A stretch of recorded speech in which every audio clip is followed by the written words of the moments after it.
তাই কবি আফসোস করে বলে বলে চলিতে চরণ চলে না, দিনে দিনে অবশ্য হই, আগের বাহাদুরি তোমার গেল কই, গেল কই, আগের বাহাদুরি এখন গেল কই, মাথার চুল পাকিতেছে, মুখের দাঁত লড়িতেছে, চোখের জ্যোতি কমিতেছে, মনে ভাবি চশমা লই, ঠিক কিনা? ঠিক।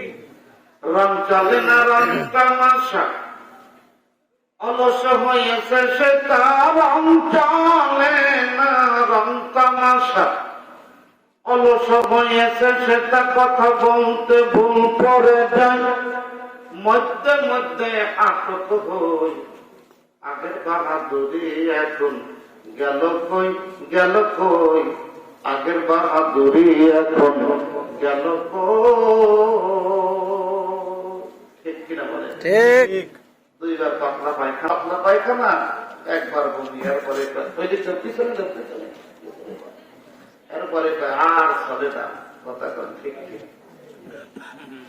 আল্লাহ ডাক দেবে মুসা, কথা মনে আছে? দুই নম্বর কারণ দর্শক বলে, দুই নম্বর কারণ হলো আল্লাহ আমার মৃত্যুটা যেন হয় তোমার জন্য। মৃত্যু কার জন্য হইতে হবে? আল্লাহর জন্য। তাই আমি কত জনে কত কি দিলাম, ওর যাইবার কালে একজন আরো দেখা না পাইলাম, আমার সঙ্গের সাথী কেউ হলো না রে,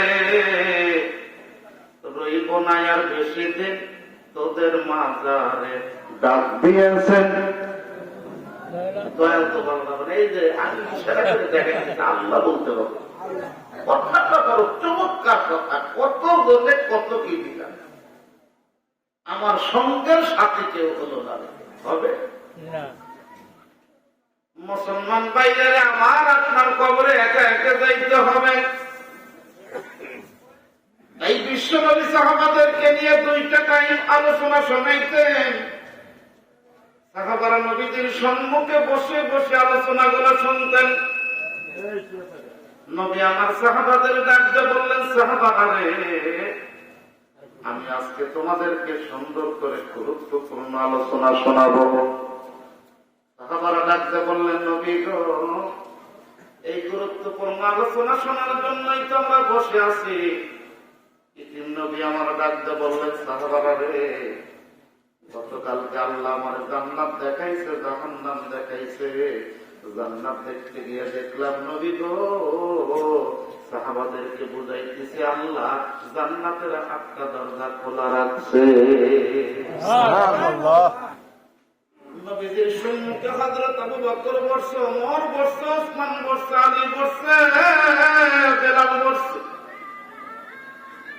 এরপরে সাহাবারা এইভাবে পিছনে পিছনে বাদাম রে আপনাদের মতো সুন্দর করে বসছে। ইতিম নবী আমার ডাকতে বললেন, সাহাবারা, জান্নাত দেখতে গিয়ে দেখলাম আল্লাহ জান্নাতের 8টা দরজা খোলা রাখছে, জাহান্নাম দেখতে গিয়ে দেখলাম আল্লাহ জাহান্নামের 7টা দরজা বন্ধ রাখছে। বেলাল ডাকতে বললেন, নবী গো, আল্লাহ কেন জান্নাতের 8টা দরজা খোলা রাখছে? বলে, জান্নাতের 8টা দরজা খোলা রাখছে আমার একজন আশেকের জন্য। বেলাল ডাকতে বললেন, নবী গো, তাহলে আশেকটাকে আপনি একটু বলেন না। আল্লাহ নবী ডাকতে বললেন, বেলাল রে, আল্লাহর জন্য জান্নাতের 8টা দরজা খোলা রাখছে, তার নাম হলো আবু বকর। সুবহানাল্লাহ। আল্লাহ যার জন্য জান্নাতের 8টা দরজা খোলা রাখছে, তার নাম কি? আবু বকর। আবু বকর নামটা বড় চমৎকার নাম, চোখে দেখা কবর আজাবে। মাওলানা তারিক জামিল সাহেব লেখে, নামের কারণে আল্লাহ মানুষকে জান্নাতে দেবে, আবার নামের কারণে আল্লাহ মানুষকে জাহান্নামে দেবে। সন্তান যখন দুনিয়াতে আসবে, ডান কানে আযান দিতে হবে, বাম কানে ইকামত দিতে হবে, পিতা মাতা মিলে সুন্দর দেখে একটা নাম করতে হবে। এটা হলো মাতা পিতার দায়িত্ব এবং কর্তব্য। আজকে সেই জন্য বুঝতে হবে নামের কারণে আল্লাহ মানুষকে জান্নাতে দেবে, আবার নামের কারণে জাহান্নামেও দেবে। সেই জন্য নামটা বুঝতে শুনে ভালো নাম রাখা দরকার আছে কিনা? আজকে মুসলমান নাম রাখে ইংরেজদের নামের সাথে মিলে যায়, কথা বলেন ঠিক কিনা? সেই জন্য নাম রাখতে হবে সাহাবাদের নামের সাথে মিলাই যায়। সাহাবাদের নামের সাথে যদি আপনি নাম রাখতে পারেন, বিশ্ব নবী জনাবে মুহাম্মদুর রাসূলুল্লাহ সাল্লাল্লাহু আলাইহি ওয়াসাল্লাম কাল কিয়ামতের কঠিন মুসিবতের দিনে,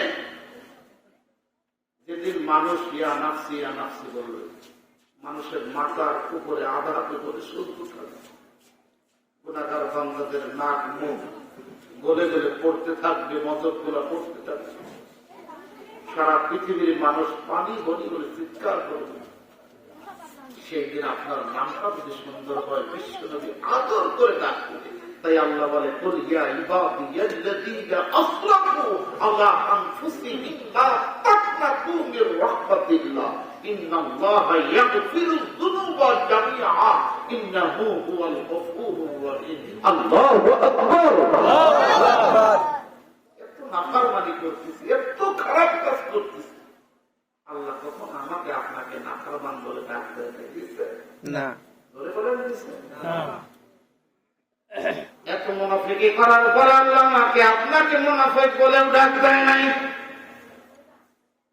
এত গুনাহ করার পর আল্লাহ আমাকে আপনাকে গুনাহগার বলে ডাক দেয়। আল্লাহ ডাক দেয়, আমার বান্দারা যারা নিজেদের উপর জুলুম করতেছো, এখনো যারা গুনাহ মুক্ত থাকতে পারো না, তোমরা আমি আল্লাহর রহমত থেকে দূরে সরে যাইও না।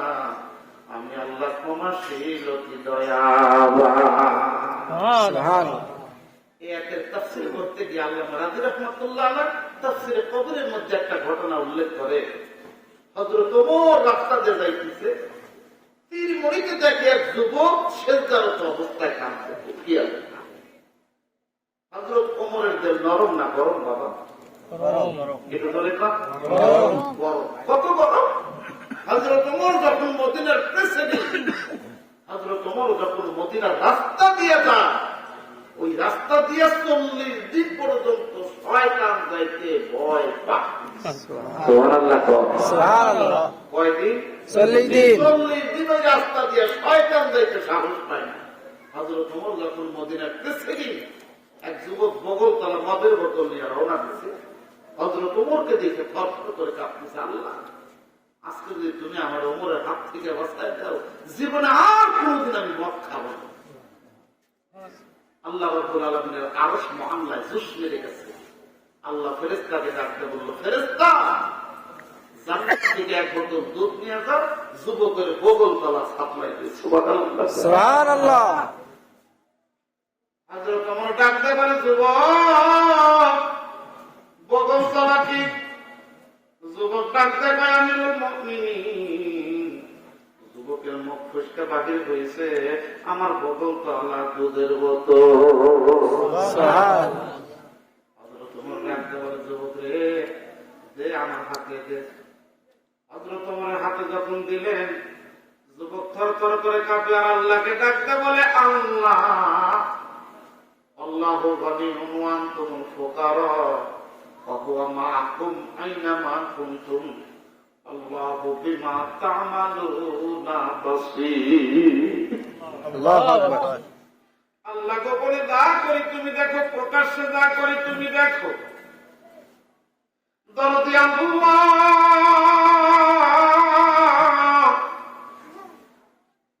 আমার বগলতলা মদের বোতল আল্লাহ তুমি জানো। তবে তুমি যদি আজকে ওমরের সম্মুখে আমার মদের বোতল দুধ বানাইয়া দাও, জীবনে আর কোনদিন আমি মদ খাবো না। আল্লাহু আকবার। আল্লাহর রহমতের দরিয়ার মধ্যে জোশ মেরে গেছে।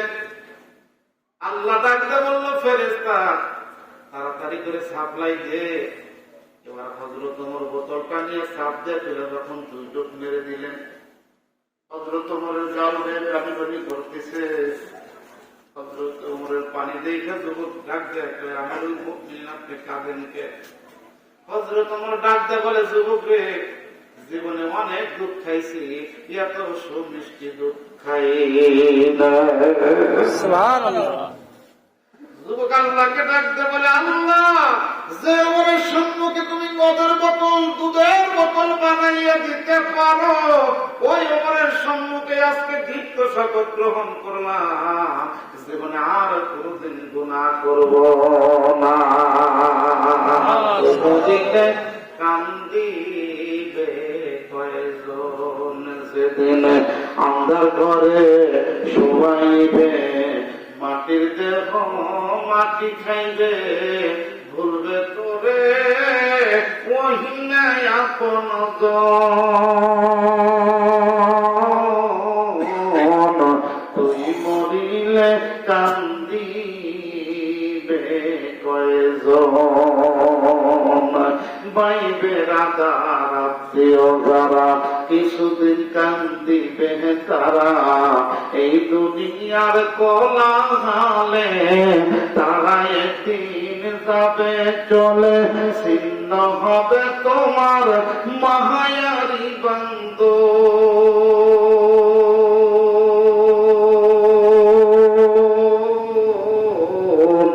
তুই মরিলে কান্দিবে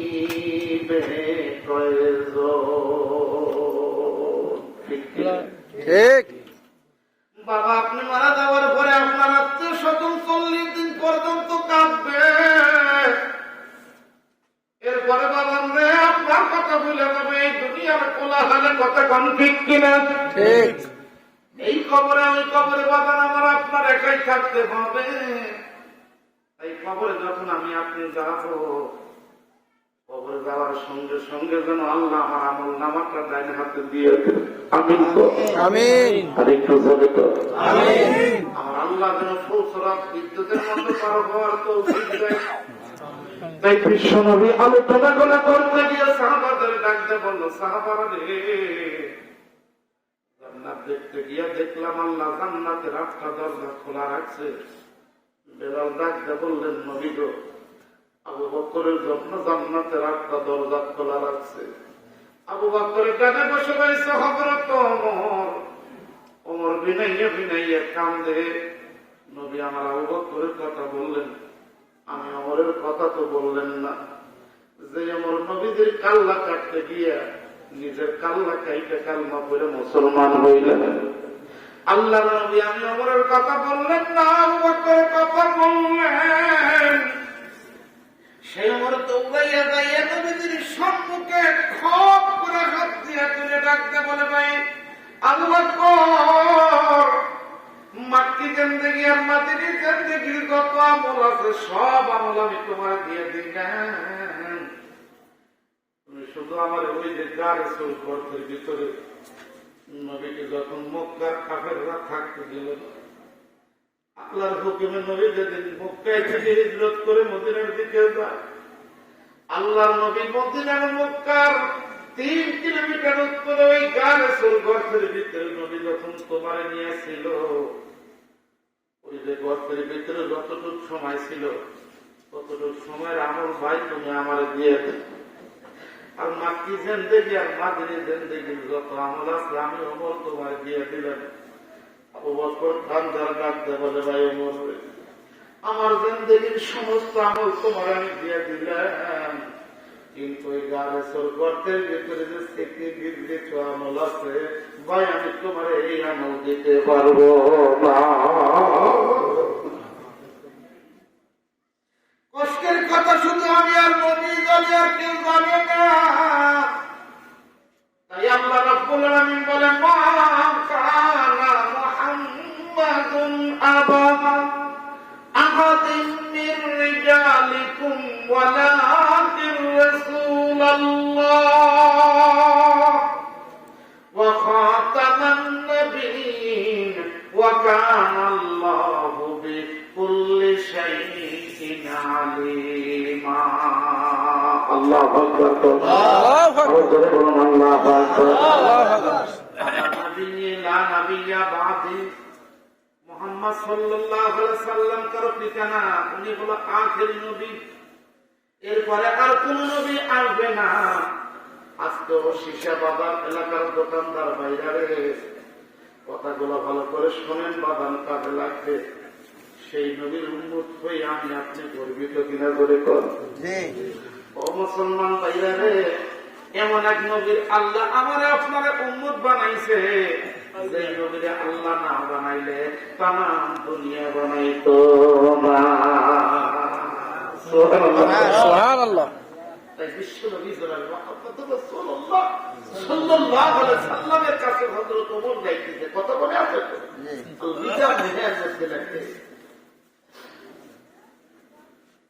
হযরত ওমর লক্ষ্য করে দেখলেন 3 মিনিটে একটা যুবক সেজদারত অবস্থায় কান্না করতেছে। হযরত ওমরের দেহটা বড় নরম, হঠাৎ করে হয়ে গেলেন গরম। মানুষ কেন নরম হবে? যখন যুবক সেজদারত অবস্থা আল্লাহকে ডেকে ডেকে বলতেছে, আল্লাহ এত গুনাহ আমি করছি, আমি জানি না তুমি এই গুনাহ আমার মাফ করবা। এই গুনার কথা স্মরণ হলে, আল্লাহ আমি তোমার কাছে মাফ চাইতেছি, তুমি আমার জীবনের গুনাহগুলোকে মাফ করে দেবে। আমার মনে হয় আল্লাহ তুমি আমার গুনাহ মাফ করবা না। এই বলে যখন যুবক সেজদারত অবস্থায় কাঁদে, যুবক সেজদা শেষ করে দিলেন। হঠাৎ করে হযরত ওমর ডাক দেখায়, যুবক তুমি এত কান্না করতেছো, কারণটা কি? ভাই আমি একটু গুনাহ করছি আমার জীবনে, আমার মনে হয় আল্লাহ পাক আমার গুনাহ মাফ করবে না। বলে তাই নাকি? বলে হ্যাঁ। বলে এমন একটা মানুষ আছে, চলো যাই নবীজির কাছে তোমার নিয়ে যাই, তোমার গুনার কথা বলা বিশ্ব নবী জনাব মুহাম্মদুর রাসূলুল্লাহ সাল্লাল্লাহু আলাইহি ওয়াসাল্লামকে তুমি গিয়ে বলো, আল্লাহর নবীজি তোমার পক্ষে থেকে আমার আল্লাহর কাছে তোমার জন্য দোয়া করে, অবশ্যই আল্লাহ তোমার গুনাহ মাফ করে দেবে। সুবহানাল্লাহ। যুবক খুশি হয়ে গেছে, চলুন যাই। হযরত ওমর যুবককে নিয়ে রওনা দিচ্ছে। বিশ্ব নবীর দরবারে গিয়ে বলতেছে, নবীজি গো, এই যে যুবককে নিয়ে আসছে, এত গুনাহ করছে, গুনার কথা স্মরণ করে তিরমণিতে সেজদারত অবস্থায় কান্না করতেছে। আল্লাহ নবী জিজ্ঞেস করলেন, যুবক তুমি কি গুনাহ করেছো? যুবক বলে, ইয়া রাসূলুল্লাহ, ইয়া হাবিবাল্লাহ, আমার গুনাহ আসমান আর জমিনের চাইতে বড়। বললেন তাই নাকি? বলে দাও। বলে কত বড়? বলে আমার মনে হয় আল্লাহ আমার গুনাহ মাফ করবে না। বলে কি পাপ করেছো তুমি আমার কাছে বলো দেখি। তুমি কি মানুষ হত্যার মতো জঘন্য পাপ করেছো? ইয়া রাসূলুল্লাহ, তা করি নাই। পেটের অভাবে মদিনাতে আমি থাকি। মদিনার একটা মেয়ে 20 বছর বয়স হয়েছে, মদিনার কোন মানুষ তারে দেখে নাই, কোন যুবক তারে দেখে নাই। ওই যুবতী নিয়ে অন্য কোন পর পুরুষে আত্মীয় ছাড়া 14 জন দেখেছে, কাউকে দেখে নাই। একদিন আমি রাত 9টার সময় হঠাৎ করে শুনলাম মেয়েটা মারা গেছে। নবীজি আমার অভ্যাস, আমি একটা ব্যবসা বেছে নিছি। মদিনার কবর থেকে মাইয়া মারা গেলে তাদের কাপড়ের কাপড় চুরি করে মদিনার বাজারে বিক্রি করি, সেইটা দিয়ে আমার জীবিকা নির্বাহ করি। নবীজি গো, আমাকে মনে হয় আল্লাহ এই গুনাহ মাফ করবে না। আল্লাহ নবী বললেন, তুমি কবিরা গুনাহ করেছো, আল্লাহর কাছে মাফ চাইবে, আল্লাহ তোমার গুনাহ মাফ করতে পারে। যদি বলেন মাফ করতে পারে। রহমান ইজ্জু মান তাশা ওয়া তুযিল্লু মান তাশা বিয়াদিকাল খায়র। ইজ্জতের মালিক আল্লাহ, ইজ্জতের মালিক জোরে বলুন কে? আল্লাহ। আর একটু জোরে বল আল্লাহ। শিশা এলাকার বাবারা তাই ভালো করে কথাগুলো খেয়াল করবেন। যুবক জানতে বললেন, নবী গো, আমার আর একটা পাপ আছে। বলে কি পাপ? ওই যুবতী মেয়েটা যখন মারা যায়, মদিনার কবরে তাকে কবরস্থ করা হয়। এবার কবরস্থ করার পরে সবাই যখন চলে যায়, রাতের অন্ধকারে দিয়ে আমি একা একা কবর খুঁজতে মেয়েটা ওই জানাজার কাফন করিয়া যখন কবরে রেখে দেয়, আমি গভীর রাত্রে যাইয়া মেয়েটার কবর খুঁজতে কাফনের কাপড় যখন আমি খুঁজতে আরম্ভ করলাম, কোন কথাই আওয়াজ পাইলাম না। কিছুক্ষণ পরে কাপড়ের কাপড়টা নিয়ে যখন আমি উপরে উঠলাম, আমার কে যেন দেখে দেখে বলতেছি, যুবক রে, এই সুযোগ কি আর জিন্দেগিতে কোনোদিন পাবি? নবী গো, সঙ্গে সঙ্গে কাপড়ের কাপড়টা রাইখে আমি সেই মেয়ের সাথে জেনা করছি। আমি যখন আস্তে আস্তে উঠলাম, আমার ডাকতে বলল, যুবক রে, এই আল্লাহ নবীর সাহাবাদের আল্লাহর ফেরেশতাদের সঙ্গে তুই আমারে উলঙ্গ করলি, আমারে নাপাক করলি, তবে মনে রাখি কিয়ামতের কঠিন মুসিবতের দিনে আমি তোর বিরুদ্ধে আমার আল্লাহর কাছে নালিশ দিব। আল্লাহ নবী 1 সেকেন্ডের ভিতরে পায়ের থেকে নিয়ে মাথা পর্যন্ত বিদ্যুতের মতো চমকাইল। নবীজি সুন্দর মানুষ লাল হইয়া গেল। ওমরকে ডাকলে বলতেছে, ওমর, তাড়াতাড়ি করে যুবকরে এখান থেকে সরাইয়া দে।